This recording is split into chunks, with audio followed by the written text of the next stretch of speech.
إلا الله محمد رسول الله لا إله إلا الله محمد رسول الله لا إله إلا الله محمد رسول الله لا إله إلا الله محمد رسول الله. بسم الله الرحمن الرحيم. الحمد لله رب العالمين والصلاة والسلام على رسوله الكريم أما بعد. وأعوذ بالله من الشيطان الرجيم. بسم الله الرحمن الرحيم. وسيجنبها الأتقى الذي يؤتي ماله يتزكى. صدق الله العظيم. بزرگان محترم اور میرا عزیز ساتھیو، دعا فرمائے اولاً اللہ رب العزت مجھے صحیح کہنے کی توفیق عطا فرمائے، اور جو کچھ بھی کہا جائے سنا جائے ہم سب کو اس پر عامل بنا دے۔ آج کی مجلس میں نبی کریم صلی اللہ علیہ وسلم کے بعد جو خلافت کا جو سلسلہ چلا، خلفائے راشدین کا سلسلہ جاری ہوا، انہی خلفائے راشدین میں سے پہلے خلیفہ حضرت ابوبکر صدیق رضی اللہ تعالیٰ عنہ کے متعلق کچھ فضائل، کچھ باتیں آپ کے سامنے عرض کرنی ہیں، تاکہ ہمیں پتہ چلے کہ صحابہ کرام کون تھے، خلفائے راشدین کون تھے۔ کیونکہ ہماری نئی نسلیں یہ صحابہ کرام کی زندگیوں سے دور ہوتی چلی جا رہی ہے، بلکہ حتیٰ کہ ہماری ان نئی نسلوں کو پوچھا جائے خلفائے راشدین کسے کہتے ہیں تو وہ بھی ان کو پتہ نہیں ہوگا۔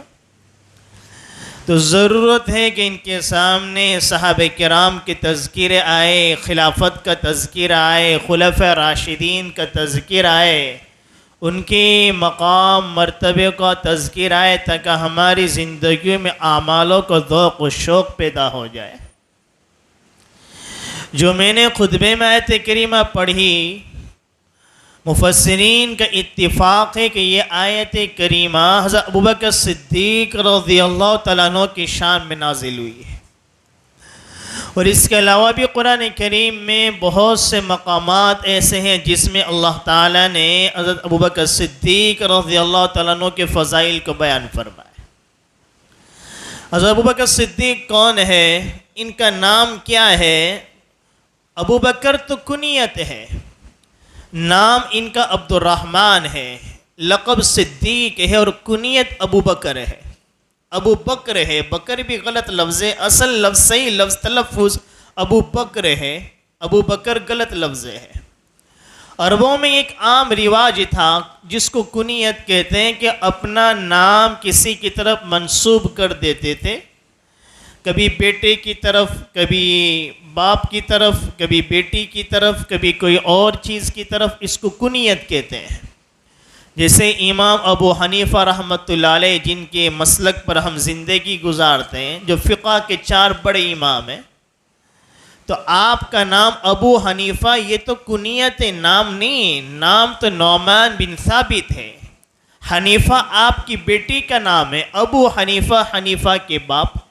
تو عربوں میں ایک عام مزاج تھا، وہ کنیت رکھتے تھے اپنی، کبھی بیٹی کی طرف نسبت کرتے، کبھی بیٹے کی طرف، کبھی باپ کی طرف۔ ابن عمر، عمر کا بیٹا، یہ نام نہیں، یہ کنیت ہے۔ تو اسی طریقے سے ابو بکر یہ کنیت ہے، نام ان کا عبد الرحمن ہے، اور لقب ان کا صدیق ہے۔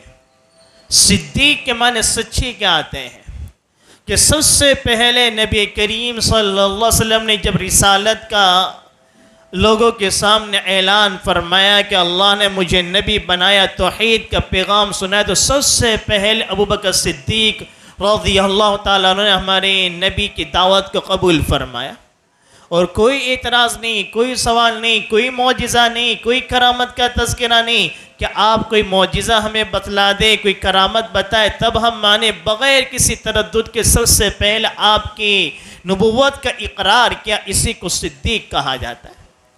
اسی طریقے سے بندگی کے الگ الگ مراتب ہے، تو ان مراتب میں آدمی عبادت کرتے کرتے ان مقام پر پہنچتا ہے. تو صدیق نبوت کے بعد سب سے اعلیٰ مقام جو عبادتوں کا ہے، بندوں کے مقام کا، وہ صدیق کا ہے کہ آدمی عبادت کرتے کہ اس مقام کو پہنچ جائے جس کو مقام صدیق کہا جاتا ہے. تو آپ کا نام عبد الرحمن ہے اور آپ کے 3 لڑکے 3 لڑکیاں تھیں. ایک لڑکے کا نام عبد الرحمن ہے، لڑکے کا نام بھی عبد الرحمن انہوں نے رکھا تھا. اس سے ہمیں ایک بات یہ بھی سبق ملی کہ ہمارے معاشرے میں یہ چلتا ہے کہ جب تک باپ زندہ ہے، باپ نہیں بلکہ دادا بھی زندہ ہو تو دادا کا نام پوتے کے نہیں رکھتے. کہ مثال کے طور پر اگر دادا کا نام عبد الرحمن ہے، اب پوتا آیا تو پوتے کا نام عبد الرحمن نہیں رکھیں کیونکہ باپ دادا تو زندہ ہے، یعنی مرنے گا اس کے بعد رکھ سکتے ہیں. یہ ہمارے معاشرے میں چلتا ہے. اگر کسی نے رکھ دیا تو لوگ تانا دے دادا کا نام رکھ لیا. ارے دادا کا نام نہیں رکھا، اس صحابہ کا نام رکھا ہے، اس نے دادا کا نام نہیں رکھا ہے. دادا کا نام محمد ہے تو پوتے کا نام محمد رکھ دیا کہ دادا زندہ ہے پوتے کا نام محمد رکھ دیا. وہ دادا کا نام نہیں رکھا ہے، نبی کے نام کو دیکھ کر رکھا ہے. تو ہمارے معاشرے میں یہ ایک مزاج بنا ہوا ہے کہ باپ زندہ ہے تو باپ کا نام بیٹے کا نام نہیں. باپ تو دادا بھی زندہ ہو، نانا زندہ ہو تو نانا کا جو نام دادا کا نام، پوتوں کا نام، نواسوں کا نام نہیں ہونا چاہیے.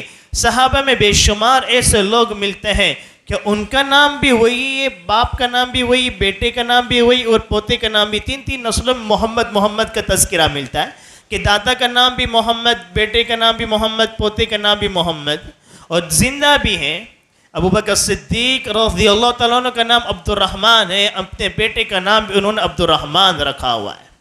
اس تمام صحابہ کرام میں یہ ایک واحد ایسے صحابی ہیں جن کی 4 پشتوں تک صحابی کی سلسلہ چلتا ہے. صرف ایک یہی ہے کہ ان کے والد بھی صحابی، ابو بکر بھی صحابی، ان کے بیٹے بھی صحابی، ان کے پوتے بھی صحابی. 4 نسلوں میں صحابیت کا سلسلہ چلتا ہے. ان کے علاوہ کسی اور صحابی کو یہ شرف حاصل نہیں ہوا ہے. ان کی ولادت کب ہوئی؟ آپ علیہ السلام کی ولادت کے 2 سال کے بعد اور کئی مہینے کے بعد یہ پیدا ہوتے ہیں. ان کی ولادت آپ علیہ السلام کی ولادت کے 2 سال اور کئی مہینوں کے بعد. اور پھر آپ علیہ السلام کی وفات کے بعد مسلمانوں نے ان کو خلیفہ مقرر فرمایا. اور کیوں ان کو خلیفہ بنایا؟ کہ کسی اور کو نہیں بنایا، کہ آپ علیہ السلام نے اپنی حیاتی میں ان کو خلیفہ اپنے مصلب پر کھڑا فرمایا. کہ مرض الوفات کا ہے کہ موت کا جس مرض میں آپ علیہ السلام دنیا سے رخصت فرما گئے اس کو مرض الوفات کہتے ہیں. اب ان دنوں میں بھی کوشش کرتے کہ مسجد آئے، نماز پڑھا ہے، لیکن گشی آتی، پھر بے ہوش ہو جاتا، پھر ہوش آتا، وضو فرماتا، پھر گشی طاری ہو گئی. 3 مرتبہ ایسا ہوا. آپ نے فرمایا ابو بکر کو حکم دو کہ وہ مصلی پر کھڑے رہ کے نماز پڑھائے مسلمانوں کو. ہمارے نبی کی حیاتی میں، ہمارے نبی کی موجودگی میں آپ کے مصلی پر کھڑے رہ کر ابو بکر صدیق رضی اللہ تعالیٰ عنہ نے امامت کرائی. یہ اشارہ تھا اس بات کی طرف کہ مسلمانوں کے خلیفہ یہی رہیں گے. اور ہر وقت ہمارے نبی کے سفر میں، حضر میں آپ کے ساتھ رہتے تھے. سب سے پہلے مسلمان ہوئے قریش کے شرفاء میں سے، شریف لوگوں میں اس کا شمار تھا. اپنے گھر کے آنگن میں ایک مسجد بنا کر رکھی تھی، چھوٹی سی مسجد، اسلام کی سب سے پہلی مسجد اپنے آنگن میں انہوں نے بنا کر رکھی تھی. وہاں وہ قرآن کی تلاوت کیا کرتے تھے، ابو بکر صدیق کا قرآن. تو کفار بھی، کافر لوگ بھی بڑے چھوٹے بھیڑ لگا دیتے قرآن کریم کو، صدیق اکبر کا قرآن کریم کو سنتے تھے. جو کفاروں کے جو سردار تھے انہوں نے مشورہ کیا کہ یہ تو ہمارے جو کفار کافر بھائی ہیں، اگر یہ لوگ اس طرح سے قرآن سنتے رہیں گے تو یہ لوگ بھی اسلام میں قبول داخل ہو جائیں گے، مسلمان بن جائیں گے. کسی طریقے سے اس سلسلے کو ختم کیا جائے. ابو بکر صدیق رضی اللہ تعالیٰ عنہ کو زور دیا کہ تم یہاں سے چلے جاؤ، تمہیں یہاں پر رہنے کا حق نہیں.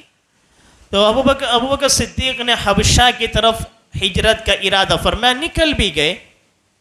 راستے میں ابن الدغنہ ایک کافر تھا جس کا نام ابن الدغنہ ہے، کافر ہے، تاجر تھا. وہ راستے میں ملا کہ کہاں جا رہے ہو؟ کہ حبشہ کی طرف ہجرت کر کے. کیوں؟ کہ بس ایسے ہی کہ بھئی لوگوں کو ناگواری گزرتی تو وہ اپنے ساتھ پھر لے کر آئے. مکہ والوں سے کہا ایسے شخص کو تم نکال رہے ہو جو بغیر دیکھی ہوئی چیز یعنی ثواب کی امید میں ایک عمل کرتا ہے، جو لوگوں کے ساتھ صلہ رحمی کا سلوک کرتا ہے، مہمان نوازی کرتا ہے، لوگوں کا اکرام کرتا ہے، ایسے لوگوں کو تم یہاں سے نکال رہے ہو، تو پھر فرمایا کہ یہ میری امان میں رہے گا، کوئی اس کو نہیں چھیڑے گا۔ ابوبکر صدیق نے فوراً کہا کہ مجھے کسی کافر کے امان کی ضرورت نہیں، میرا اللہ میرا رسول میرے لیے کافی ہے۔ تو اسلام لانے کے بعد سب سے پہلے مسلمان ہوئے، اور آپ کے ہاتھوں کئی لوگ مسلمان ہوتے چلے گئے، اور اللہ کی راہ میں اللہ اس کے رسول پر اپنا سب کچھ قربان کرنے والے یہ صحابی ہیں کہ شروع دور میں جب مسلمان ہو جاتے تو جو غلام ہوتے، کافر لوگ غلاموں کو بڑی اذیتیں پہنچاتے، بڑی تکلیف پہنچاتے، یہ ابوبکر صدیق ان غلاموں کو خرید کر آزاد فرما دیتے تھے۔ ان کے والد نے کہا کہ بیٹا تو ایسے کمزور اور بوڑھے لوگوں کو آزاد کرتا ہے، کیوں طاقتور نوجوان غلام کو خرید کر تو آزاد نہیں کرتا تاکہ وہ تیرے کام بھی آئے، تیری مدد بھی کرے؟ تو ابوبکر صدیق نے کہا میرے خرید کر آزاد کرنے کا مقصد یہ نہیں کہ یہ میرے کام آئے۔ اخلاص دیکھیں، اسی کو اخلاص کہتے ہیں، ورنہ ہم تو کوئی بھی کام کرتے ہیں تو ہمارا مفاد شامل حال ہوتا ہے کہ میں اس کے ساتھ کوئی کام کروں گا تو یہ میرے کام آئے گا۔ شیخ سعدی رحمۃ اللہ علیہ نے کی حکایت لکھی ہے کہ ایک بادشاہ نے ایک نیک شخص کو اپنے گھر پہ کھانے کے لیے بلایا، وہ اپنے لڑکے کو بھی لے کر گئے، شاہی دسترخوان بچھا ہوا ہے۔ جب دسترخوان پر کھانے بیٹھے تو بہت کم انہوں نے کھایا، اتنا بھی نہیں کھایا کہ پیٹ بھر جائے۔ وہ جب نماز کا وقت آیا تو عادت کے خلاف لمبی نماز پڑھی۔ جب گھر آئے، بیٹا بھی ساتھ میں تھا، سمجھدار تھا، جب گھر آئے تو بیوی سے کہا کہ بھئی کھانا دو، بھوک لگی۔ تو بیٹے نے کہا ابھی ہم بادشاہ کے گھر سے آئے اور آپ کو کھانا نہیں کھایا آپ نے وہاں؟ کہ نہیں، میں نے کم کھایا۔ وہ اس لیے کم کھایا کہ اس کی عقیدت میرا حق میں زیادہ بڑھ جائے گا، کتنی بڑی بڑی نعمتیں یہاں پر موجود ہیں پھر بھی کتنا یہ کم کھاتے، دنیا سے کیسی بے رغبتی، تاکہ یہ عمل مجھے آئندہ کام دے گا، یہ دنیا کی غرض۔ ہم بھی اکثر و بیشتر جو لوگوں کے ساتھ جو معاملات کرتے ہیں، وہ اگر کسی کی مدد کر دی، کسی کا اچھا سلوک کرا تو دل میں تو یہی ہوتا ہے کہ یہ بھی اس کا بدلہ میں سے کہیں چکا لوں گا۔ اس لیے کہاوت ہے کہ بکری دے کر یا اونٹ کھلوا جاتے ہیں۔ ہم نے دی تو بکری، لیکن ارادہ یہ کہ جب ہم اس کے پاس سے لیں گے تو اونٹ ہم وصول کر لیں گے۔ اب دیکھیے شادی بیاہ کا رشتہ داروں کا عام معاملہ ہوتا ہے کہ کسی کا شادی بہن کے وہاں، بھائی کے وہاں، تو اس کو دے دیتے ہیں۔ وہ دیتے اسی لیے کہ تاکہ ہمارے یہاں بھی شادی ہوگی تو یہ بھی ہمیں دے گا۔ وہ اگر ہم نے جتنا دیا تھا اس سے کم وہ دے رہا ہے تو لڑائی جھگڑے بھی شروع ہو جاتے ہیں کہ میں نے یہ دیا تھا تو یہ دے رہا ہے، تو کس لیے یہ دے رہا تھا؟ ہمارا اخلاص تو ختم ہی ہو چکا ہے۔ جو ہمارے کام ہیں وہ صرف ریاکاری دکھلاوے کے لیے ہیں۔ اگر کوئی تنظیم ہے، اگر 5-6 لوگ کوئی کام کر رہے ہیں، کوئی معاملہ ہوا، کوئی لوگ اگر 5 میں سے 4 کا نام لوگوں کے سامنے پیش کر دیا، غلطی سے ایک کا نام چھوٹ گیا تو وہ ناراض، راضی نامہ دینے کے لیے تیار کہ میرا تو نام ہی نہیں لیا، میرا تو تذکرہ بھی نہیں کیا۔ یہ ہمارا دل، ہمارے دل و دماغ اتنے خراب ہوتے چلے جا رہے ہیں کہ ہم دیکھیں کہ ہمارا اعمال اخلاص والا ہے یا اخلاص والا نہیں ہے۔ ہم جو اعمال کر رہے ہیں، چاہے وہ عبادت حقوق اللہ کے قبیل سے ہو یا حقوق العباد کے قبیل سے ہو، اس کا تعلق اللہ کی بارگاہ میں قابل قبول ہو رہا ہے یا نہیں ہو رہا ہے، اس میں اخلاص کتنا ہے، للہیت کتنی ہے۔ ہمارے اعمال اخلاص سے خالی ہوتے چلے جا رہے ہیں۔ ابوبکر صدیق رضی اللہ عنہ کو واقعی ہمیں یہ سبق دے رہا ہے۔ ان کے والد کہہ رہے ہیں کہ بوڑھوں غلاموں کو تو آزاد کرتا ہے، کیا کام آئے گا، نوجوانوں کو تو آزاد کیا کر۔ تو ابوبکر صدیق نے فرمایا کہ میں اس لیے نہیں خرید رہا ہوں کہ یہ مجھے کام آئے، میں تو قیامت میں مجھے اللہ اس کا بدلہ دے گا، اللہ کی رضا کے لیے میں یہ عمل کر رہا ہوں۔ جب آپ کو خلیفہ بنایا تو سارے مسلمان اس پر متفق ہو گئے۔ ایک تو شروع دور میں جیسے آپ علیہ السلام دنیا سے رخصت فرما گئے، مسلمانوں پر، صحابہ کرام پر ایک عجیب سا غم طاری ہو گیا۔ اور کیوں نہ ہوتا کہ آپ علیہ السلام کو دنیا سے چلے جانا صحابہ کرام کے سامنے وہ صحابہ کرام جو اپنی جان مال سب کچھ ہمارے نبی کے لیے قربان کر چکے تھے، تو کیسا صدمہ ہوگا، کیسا غم طاری ہو گیا. حتیٰ کہ عمر بن خطاب جیسے صحابی انہوں نے یہ کہہ دیا، اگر کسی نے یہ کہا کہ محمد کا انتقال ہو گیا میں اس کی گردن کو اڑا دوں گا. ایسا صحابہ کرام میں افراتفری غم کا ماحول تھا. اس موقع پر ابوبکر صدیق ممبر پر کھڑے ہوئے، لوگوں کو جمع کیا اور کہا کہ خطبہ دیا اور سب لوگوں کو سنبھالا، ایمان اسلام کی لگام کو سنبھالا اور کہا اے لوگوں سن لو، جو محمد کی عبادت کرتا ہے، جو محمد کی عبادت کرتا ہے وہ سن لو کہ اس کا خدا مر گیا، اور جو اللہ کی عبادت کرتا ہے اس کا خدا زندہ ہے، وہ ہمیشہ سے ہمیشہ رہنے والا ہے. قرآن کریم کی آیت کریمہ تلاوت فرمائیں وَمُحَمَّدٌ إِلَّا رَسُولٌ قَدْ خَلَتْ مِن قَبْلِهِ الرُّسُلُ، محمد اللہ کے رسول ہے. وَهُوَ مُحَمَّدٌ إِلَّا رَسُولٌ خطبے میں آیت کریمہ ممبر پر سو لوگوں کو سنائی، محمد اللہ کے رسول ہے. قَدْ خَلَتْ مِن قَبْلِهِ الرُّسُلُ، ان ہمارے نبی سے پہلے بہت سے نبی دنیا میں آئے اور دنیا کو چھوڑ کر چلے گئے. أَفَإِن مَّاتَ أَوْ قُتِلَ انقلبتم عَلَىٰ أَعْقَابِكُمْ، اگر آپ کی موت واقع ہو جائے یا آپ کو شہید کر دیا جائے تو کیا اے صحابہ، اے مسلمانوں، تم اسلام سے پھر جاؤ گے؟ عمر بھی فرماتے جب میں نے یہ آیت کریمہ سنی تو مجھے ایسا لگ رہا تھا کہ یہ ابھی آیت کریمہ نازل ہوئی. پھر لوگوں میں یہ مشورہ ہوا کہ خلیفہ کے بارے میں مشورہ ہوا کہ خلیفہ کون بنے. تو پہلے یہ بات ہوئی کہ ایک مہاجر میں سے رہے گا، ایک انصار میں سے رہے گا. لیکن یہ ابھی آپ علیہ السلام کی نماز جنازہ تدفین کا مسئلہ باقی ہے. ابوبکر صدیق نے لوگوں کو کہا پہلے آپ علیہ السلام کے متعلق جو مسئلہ ہے نماز جنازہ وہ سب ادا کر لیتے ہیں. پھر ادا کرنے کے بعد بڑے سنجیدگی کے ساتھ ان تمام چیزوں ابوبکر صدیق نے پائے تکمیل تک پہنچایا تو سب نے ابوبکر صدیق کو اپنا خلیفہ مقرر فرما دیا. اور جب خلیفہ بنے تو آپ کی خلافت بھی پھیلتی چلی گئی. اس وقت سپر پاور، دو حکومتیں پوری دنیا میں سپر پاور سمجھی جاتی تھی، ایک ایران اور ایک روم. یہ دونوں کی سلطنتوں کی پوری دنیا میں طاقت تھی. ایران میں جو لوگ تھے وہ آگ کی پوجا کرتے تھے جس کو مجوسی کہا جاتا ہے، اور روم میں عیسائی لوگ رہتے تھے، وہ عیسیٰ علیہ السلام کو ماننے والے تھے. ان کی طاقت بڑی تھی، پوری دنیا میں وہ جہاں کہیں کسی ملک میں قدم رکھتے تھے ان کی طاقت کے سامنے لوگ گھٹنے کو ٹیک دیا کرتے تھے. لیکن ابوبکر صدیق نے ان سے بھی آنکھ سے آنکھ ملائی اور ان کے دور خلافت میں انہوں نے ان سے جنگوں کا سلسلہ شروع کیا. ابتدا ابوبکر صدیق کی خلافت میں ہی، انتہا عمر بن خطاب کے زمانے میں ہوئی. دنیا والوں نے دیکھا روم بھی مسلمانوں کے ہاتھوں قبضے ہوا اور ایران بھی صحابہ کرام کے ہاتھوں میں قبضہ ہوا. یہ واقعات ہم سب کے لیے بڑی تسلی بخش واقعات ہے کہ وہ صحابہ، آج مسلمانوں کی جو تعداد پوری دنیا میں ہے اس وقت صحابہ کرام کی وہ تعداد نہیں تھی. آج جو وسائل ہمارے پاس ہے وہ وسائل صحابہ کرام کے پاس نہیں تھے. پھر بھی دنیا کی بڑی سے بڑی طاقت جس کو دنیا والے کہتے تھے ان کو کوئی ہرا نہیں سکتا، ان کی طاقت کو کوئی ختم نہیں کر سکتا، ان کا کوئی مقابلہ نہیں کر سکتا. لیکن دنیا نے دیکھا جب صحابہ نے وہاں پر قدم رکھا فتح ان کو میسر ہوتی چلی گئی. یہ صحابہ کی زندگیاں ہمارے لیے نمونہ ہے. یہ دنیا ہماری قدموں میں آ سکتی ہے، بڑی سی بڑی طاقتیں ختم ہو سکتی ہے، لیکن شرط یہ کہ جو جذبہ صحابہ کرام کا تھا وہ جذبہ ہمارے اندر بھی پیدا ہونا چاہیے. جو اتفاق صحابہ کرام کے اندر تھا وہ اتفاق ہمارے اندر بھی ہونا چاہیے.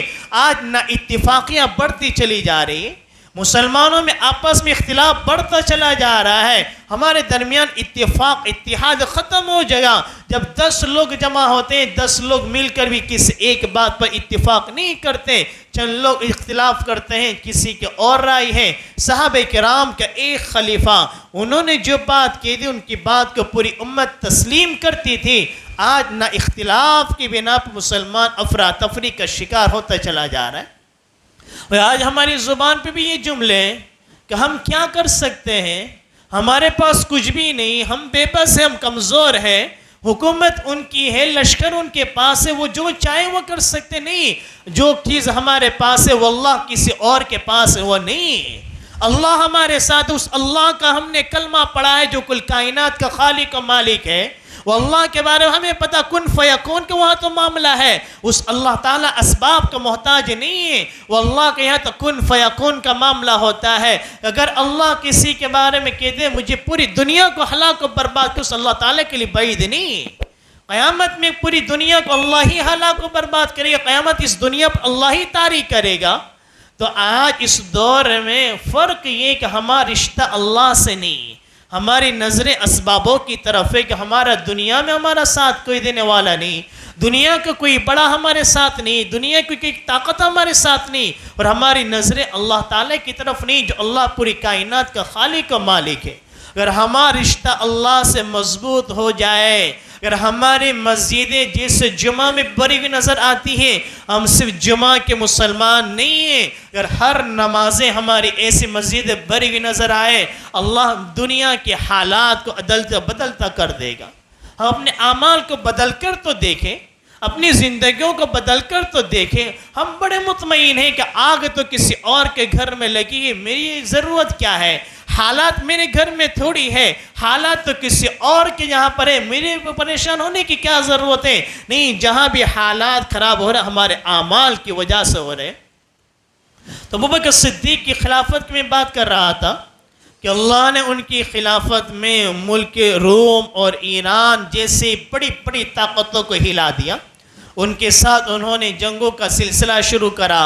ابتدا یہاں سے ہوئی، انتہا عمر بن خطاب کے زمانے سے ہوئی۔ بڑے دیندار، بڑے اللہ والے تھے، بڑا اللہ، دل میں اللہ کا بڑا خوف تھا۔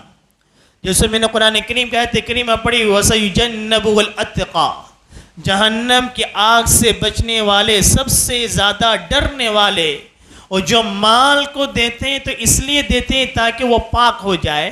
ابوبکر صدیق کے بارے میں نازل ہوئی۔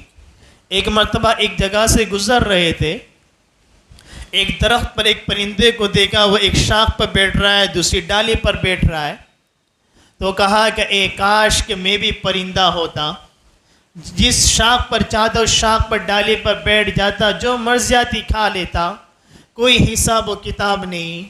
اے کاش کہ میں بھی کوئی درخت کی ٹہنی ہوتا کہ جانور آتے اس کو چر لیتے، کھا جاتے، میں پیٹ میں چلا جاتا، ختم ہو جاتا، کوئی حساب و کتاب نہیں۔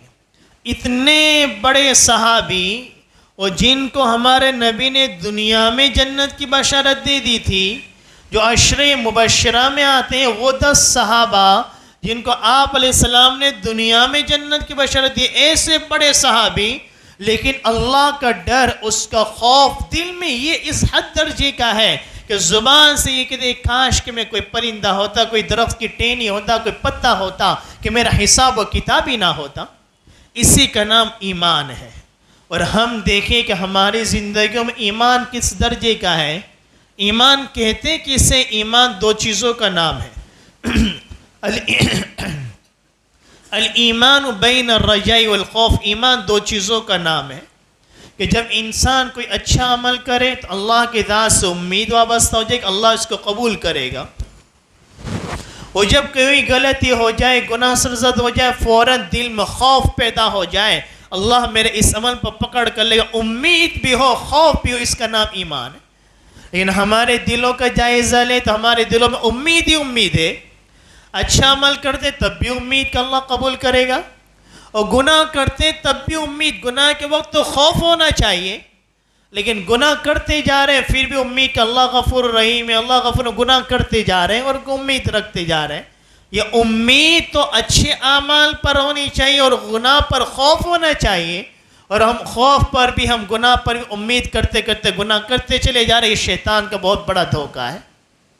تو ابوبکر صدیق کے دلوں میں تقوی، اللہ کے نبی کی سنت، اور اس حد درجہ تھی کہ آپ کی علماء کرام نے لکھا ہے کہ وفات بھی آپ کی ہمارے نبی کے مشابہ ہوتی ہے۔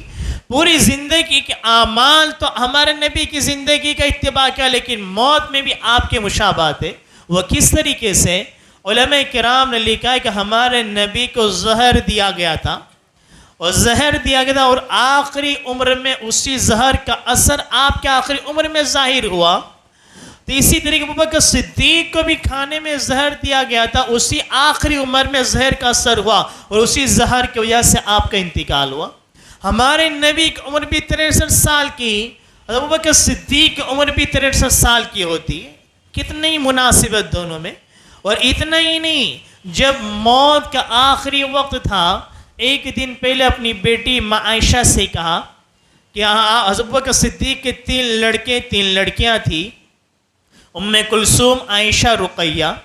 حضرت عائشہ رضی اللہ تعالیٰ عنہ آخری وقت میں آپ کی مرض میں بیمار میں ہمیشہ آپ کے پاس رہتی، تو اپنی بیٹی عائشہ کو ایک دن کہا کہ میرے نبی کو کتنے کپڑوں میں کفن دیا گیا؟ کیا 3 سفید چادروں میں؟ پھر فرمایا کہ مجھے بھی انہی کپڑوں میں کفن دینا، اور پھر کہا کہ میرے بدن پر یہ جو چادریں ہیں اسی کو دھو لینا اور اسی کو کفن بنا لینا۔ بیٹی سے کہہ رہے خلیفہ ہے، بیٹی نے کہا کہ میں نئی چادریں لے کر آ جاؤں گی، ہم نئی چادر کا انتظام کر لیں گے۔ ابوبکر صدیق نے کیا کہا کہ مردہ کے مقابلے میں زندہ ان کپڑوں کے نئے کپڑوں کے زیادہ مستحق ہے، نئی چادروں کا انتظام کرنے کی ضرورت نہیں، انہی 2 چادروں کو دھو کر میرا کفن بنا دینا۔ کیسی سادگی کے ساتھ کیسی زندگی گزار کر گئے، اور صحابہ کرام کے واقعات اگر ہم پڑھتے ہیں، ان کے اعمالوں کو ہم دیکھتے ہیں، وہ اپنوں کو بھی سینے سے لگایا، دشمنوں کو بھی سینے سے لگایا۔ انہیں پتہ ہے یہ میرا دشمن ہے، میرا مخالف ہے، میری بیٹی پر اس نے تہمتوں کو لگایا تھا، پھر بھی اس کی نصرت کرتے رہے۔ عائشہ کے ساتھ جو تہمت لگی ہم سب جانتے ہیں، قرآن کریم ان کی برات کی آیت نازل ہوئی، کچھ صحابہ بھولے بھالے مسلمان بھی اس میں شامل ہو گئے۔ ابوبکر صدیق کو پتہ چلا، پھر بھی ان کی آخری وقت تک ان کی نصرت کرتے رہے، مدد کرتے، اپنے مال کو خرچ کرتے رہے۔ اور ہم تو کسی سے ناراض ہو جائے تو اس کو 1 روپیہ تک نہ دے، ہمیں پتہ ہے میرا سگا بھائی ہے، اس کے اعمال، اس کے ساتھ اس کے کردار، اس کے ساتھ وہ اگر غلط رویہ کر رہا ہے، میں اپنے اعمال کو کیوں بگاڑوں؟ وہ اس کا معاملہ وہ اپنے ذات کے اعتبار سے معاملہ کر رہا ہے، میں اپنے اعتبار سے اپنا معاملہ کروں گا۔ وہ اپنی برائیوں کو نہیں چھوڑا، میں اپنے اچھے اخلاق کو کیوں چھوڑوں؟ اس لیے ایک بزرگ نے ایک کتاب میں واقعہ لکھا ہوا ہے، ایک بزرگ کے ساتھ ایک معاملہ پیش آیا کہ انہوں نے ایک جانور کو لے کر کہیں جگہ پر رکھنا چاہا، وہ پانی میں تھا، تو اس نے ڈنک مارا تو گر گیا، پھر 2-3 مرتبہ کرا تاکہ وہ پانی میں وہ ڈوب بھی رہا، اس کو نکال کر سائڈ پر رکھ دے۔ تو کسی نے کہا جب وہ بار بار آپ کو ڈنک مارا، آپ کیوں اسے نکال کر اس بچانے کی کوشش کر رہے ہو؟ کہ وہ اس کی کردار نبھا رہا ہے، میں اپنا کردار کا اظہار کر رہا ہوں، وہ اس کے اخلاق ہے، یہ میں میرے اخلاق کا اظہار کر رہا ہوں۔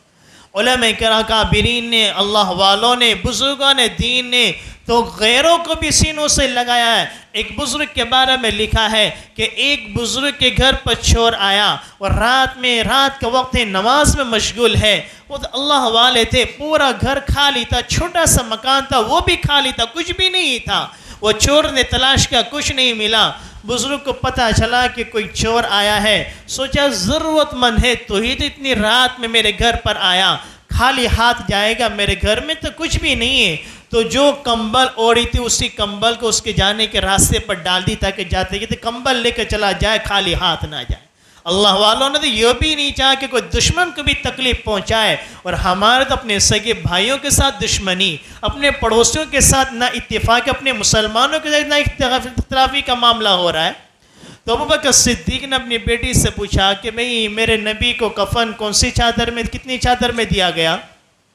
پھر کہا کہ میرے نبی کا وفات کون سے دن ہوئی؟ عائشہ نے فرمایا پیر کا دن۔ ابوبکر صدیق نے فرمایا کہ بس میرا بھی آخری وقت قریب ہے، میرا بھی دنیا سے جانے کا وقت بالکل قریب ہے، اور آپ کی وفات بھی پیر کے دن ہوئی، مغرب عشاء کے درمیان 7 جمادی الاخر میں ابوبکر صدیق کی وفات تھی۔ اور وفات سے پہلے ابوبکر صدیق نے حضرت عمر بن خطاب رضی اللہ تعالیٰ عنہ کو خلیفہ مقرر فرمایا، کیونکہ حضرت عمر کے بھی بڑے فضائل تھے کہ آپ کے بعد کہیں اختلاف نہ ہو جائے، مسلمانوں میں نہ اتفاقی نہ ہو جائے۔ صحابہ کرام سے مشورے بھی لیے الگ الگ اعتبار سے کہ میرے بعد خلیفہ کس کو مقرر کیا جائے۔ حضرت عمر بن خطاب کے ایک مقام تھا، تمام بے شمار صحابہ کرام نے حضرت عمر بن خطاب کی رائے پیش کی. آپ نے وفات سے پہلے ایک صحابی کو بلایا اور ایک خط لکھا، ایک نامہ لکھا، اور اس میں اسی بات کا اظہار بھی فرمایا کہ میرے بعد خلیفہ کون مقرر رہے گا. اس میں عمر بن خطاب رضی اللہ تعالیٰ عنہ کا نام مقرر فرمایا، اور اس اعتبار سے آپ بڑی آسانی سے دنیا سے رخصت بھی ہو گئے اور بعد میں مسلمانوں کے مسائلوں کے بھی حل کرتے چلے گئے. یہ ابوبکر صدیق ہے جو ہمارے نبی کے ساتھی ہے، اور دفن بھی ہمارے نبی کی قبر مبارک کے بالکل پڑوس میں دفن بھی ہوئے کہ آپ علیہ السلام کا شان مبارک جہاں پر ہے وہاں ابوبکر صدیق کا سر مبارک ہے. اس طریقے سے بالکل پڑوس میں دفن ہوئے. پوری زندگی بھی آپ کے ساتھ رہے، مرنے کے بعد بھی قبر میں قیامت آپ کے ساتھ رہیں گے. اللہ تعالی ہمیں اس طرح کے ان اخلاق والا، ان کے اعمال والا اللہ ہمیں بھی توفیق عطا فرمائے، اور ان حضراتوں کے نقش قدم پر ہمیں زندگی گزارنے کی توفیق عطا فرمائے. آمین وما علینا الا البلاغ.